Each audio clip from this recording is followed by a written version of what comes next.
presented by Cine Parda Films, Rajgir. बोला हो खाली टेंगे टेंगे, बोला हो खाली टेंगे टेंगे।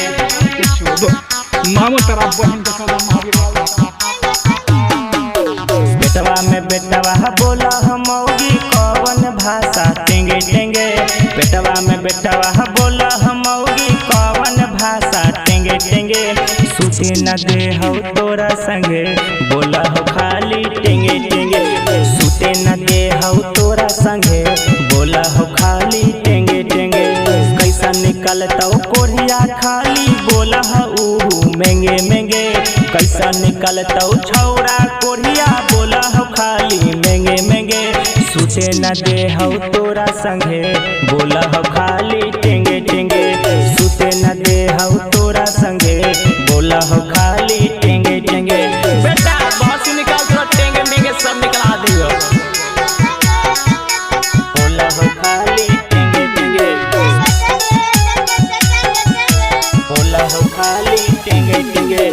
अभी ऐसे कर दिल कई जिंदगी मोर खराब गे। आईते जाबा बहरीता जिंदगी करते तबाह गे। अभी ऐसे कर दिल कई जिंदगी मोर खराब गे। आईते जाबा बहरीता जिंदगी करते तबाह गे। कैसन बेटवा हौनी पुतरा बोला हो खाली टेंगे टेंगे। कैसन बेटवा हौनी पुतरा बोला हो खाली टेंगे टेंगे। सुते न दे हो तोरा संगे बोला हो पापा टेंगे टेंगे।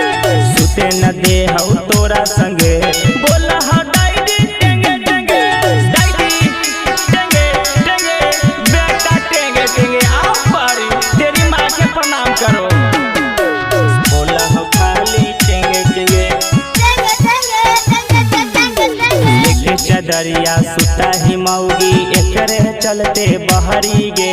करे न दे हो प्यार मौगी थोड़ा सा ही सहरी गे।